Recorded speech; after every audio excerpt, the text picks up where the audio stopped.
Welcome to another one of our 125th B'nai Jacob anniversary videos. I'm with a dear friend, Dr. Fred Pollock. Fred, I guess my first question is, how did you get here to West Virginia? You're not obviously from West Virginia. I'm a Chicagoan. I'm from Chicago. Chicago, born and raised. My parents were from Chicago. My mother was originally from Holly Springs, Mississippi. And they all moved to Chicago at once. And so I was raised in Chicago, went to medical school at the University of Illinois. And during my rotation, they had a alternate quarter where you could come to Appalachia and at that time study pneumoconiosis, which is black lung. I've been to California, I've been to Europe, South America, and Appalachia was interesting to me. It seemed definitely like they needed doctors. And so I was kind of had a mission, becoming a doctor, becoming an orthopedist trained in San Francisco. And I thought that sounded interesting. I met a fellow, Bill Sale, a lot of people in the community know him, just a fine fellow. And he says, come here, we'll have fun and do good things. Wow, what year was that? That was 1989, I moved here. Wow. So it's the 30th anniversary of Pollock presence in the Valley. Well, that leads me to my next question. I guess you didn't come from a more traditional Jewish background. How did we get lucky to get the Pollock family to B'nai Jacob? Well, I said, I was so reformed. I think the rabbi had a Christmas tree. I'm not sure. We're very reformed. And in a way, I'm a little mad being raised reformed because I never learned Hebrew. Okay, I never had a bar mitzvah. We had a confirmation, which is like the Presbyterians had. And I think in that generation, my particular family thought the Holocaust, maybe the Jews didn't blend in enough. And you know the story, what one generation tries to forget, the other one tries to remember. That's what I feel. And that's what I feel was a mission to become more traditional Jew. But the real story is I moved to Charleston, and the Cantors had me over for dinner, and Art and Missy Rubin had me over for dinner. I think the Sadovs had me over for dinner. And I didn't know there was a temple, I think, for about a year. Because they heard I had 4 small children. They wanted them for the Sunday school, and they were extremely nice to me. That's great. Well, speaking of Sunday school, for someone who didn't have, in your words, a strong Jewish background, you taught Sunday school here for, oh my God, how many years? Probably without pay. 10 or 15 years.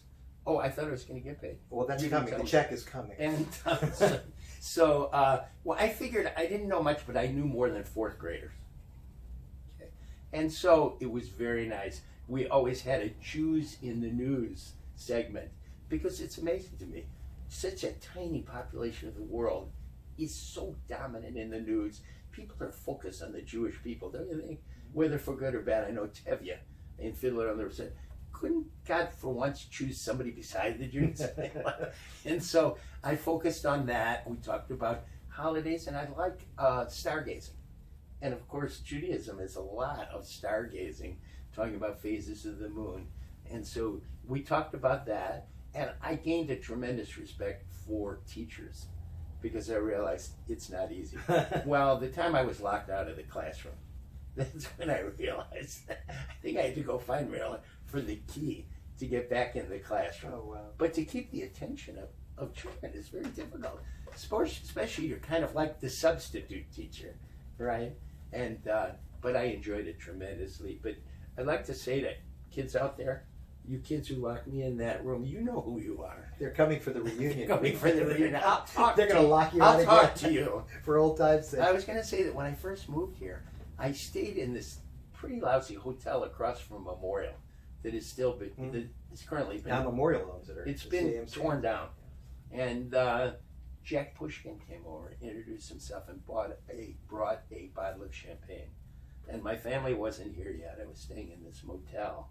And I was getting a little sad. What have I done? And Jack Pushkin came over, and he was like an uncle to me. You know, told me about orthopedics in the Valley and in West Virginia, about his life and family, and we finished a bottle of champagne, and after that, everything was fine. Wow, that's a cool memory, Jack Pushkin, a blessed memory. You talked about Sunday school, but you've done a lot in the Jewish community. You, of course, were APAC. You were part of the U.S.-Israel relationship before it was cool here in the Valley. But you also have been director of the Jewish Film Festival here, which has become a national phenomenon here. We're very proud of your accomplishments. How did that start? Well, let's start with APEC. I knew somebody, I actually introduced Mitch McConnell when I lived in Lexington back in the day at a APEC meeting. Okay, and then somebody told me a little more about involvement, and so I went to a few of the policy conferences, and I always said that's pretty much the most exciting part of my year, to go to the APEC policy conference. And then in about, when is it, the conferences, I think it used to be in March. I used to go when it was at the Hilton, where Reagan was shot, not when I was there, but it's gotten so huge. But I'd get a call from the president of APEC. We don't have any representatives from West Virginia. We like to say we have representatives from every state. The president of APEC called me. What year was that? Oh, that was in 1996, 97, in the early days. And so it was very nice. And then I got a fella named Rabbi Urecki interested in APEC. First he said, no, I'm not going. You kept begging. I'm not going. You kept begging me. He said, I'm not going. I'm not going. And he took to it like a duck to water. You created a Frankenstein. So, no, I figured, like, okay, the Mets you have covered. You know every player, every statistic, everything.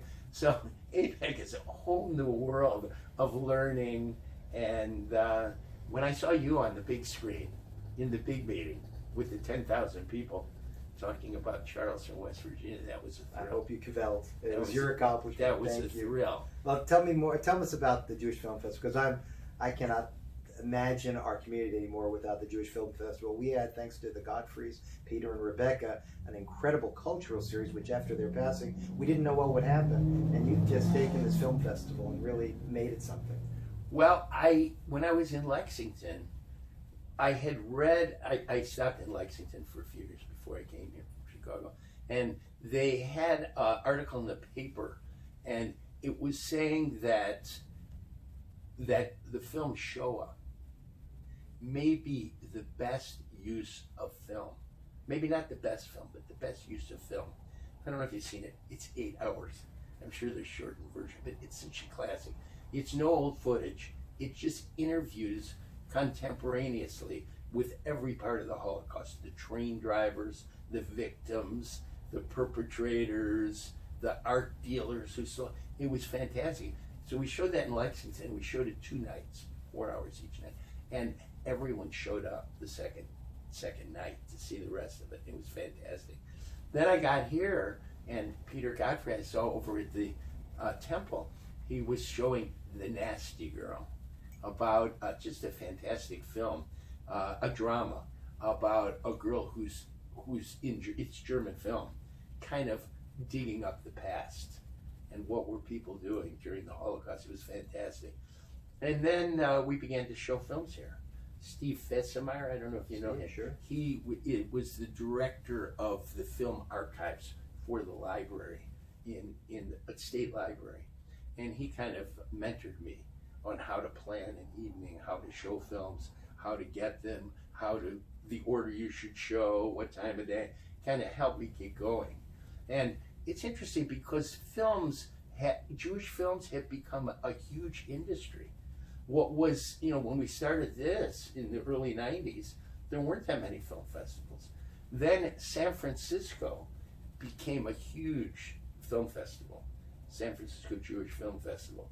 They would sell 25,000 tickets and have it in 12 different venues around the whole Bay Area.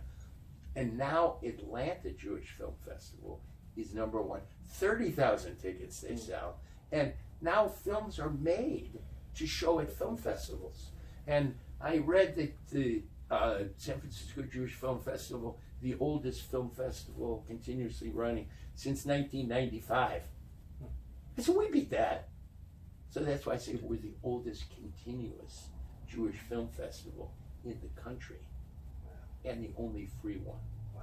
It's as you know, it's funded by the Federated Jewish Charities. You should be very proud of your accomplishments, and I know that something that you're equally, if not, well, not equally, more proud of is your children. What are your fondest memories of B'nai Jacob and your children? Well, as I said, I wasn't bar mitzvahed. And for my kids, all 4 of them, to be bar and bat mitzvahed was a huge thrill. I was cavelling in that. They did a wonderful job. All 4 of them. I feel that if a child who's 12 or 13 can get up in front of his relatives and friends, okay, speak in a foreign language, mentioning things like death, God, religion, tradition, okay, they can do anything. I really feel that. I think that's part of the success of our Jewish children being bar mitzvah. And well, Jacob got up. He was the first one, okay, and he pretty much nailed it, okay. He did a great job. Then Leela, as you remember, I have an article from the paper. I'd like to put in the archives. It's a real nice mounted article about her being the first Jewish girl to read from the Torah on Saturday mornings. You arranged that, helped move things around when women weren't exactly equal, and she read from the Torah, and that was fantastic. Then Joe Pollock, big, he nailed it. He had a little bit of moxie to him, right? Moxie, like, this is easy, okay? And Gabriel, okay, remember he had a yellow submarine theme. Oh, the adult alums, each adult alum, the kids do 2 different tunes. And he had a big, and I want to thank Stephanie Abramowitz, who brought him to the Hebrew classes when I couldn't make it. And so that was tremendous. And I know they still have pride in that accomplishment at age 12 or 13. You work with these kids. They're great kids, and I need to wind this down, but probably one of the most fondest memories of recent memory for all of us was the naming of your granddaughter. Wait, I thought we were just getting started here. Oh. Winding it down. The audience will probably eventually be turning this off, Fred, so we're going to have to wind it down. Oh my gosh, last Thanksgiving, my kids were here, a new baby, Joe's baby, Alicia Pollock. Hebrew name is... Oh, Elisheva? Yeah, I think so. Oh, yes. And so that was tremendous. So my relatives, my in-laws, I had 30 or 40 people here for a baby naming. So about a week before, I said to the rabbi, do you think we could have a baby naming? He said, yes. Wasn't that beautiful? Mm-hmm. And I have another one coming up. We're going to have the honor of probably naming here? Leela Pollock. My kids happen to be in Honolulu, Jacob, San Francisco, Leela, LA, Gabriel, and Charlotte. My closest one is Joe Pollock. So we have B'nai Jacob tentacles out all over the country. Wonderful. Well, Fred, we can keep talking forever, and knowing you could also tell a whole bunch of jokes in between, but we do have to wind it down. Thank you so much for spending time with me. We hope you'll spend time with Fred and all of us for our 125th anniversary celebration, which is coming September 27th through the 29th. The 29th, we begin the holiday of Rosh Hashanah, so we hope you'll stay home for the holidays and join us here, stay here after the celebration, and ring in the new year here at B'nai Jacob Synagogue with hearing the sounding of the shofar. On behalf of Fred and myself, thank you for listening, and I wish you a great day.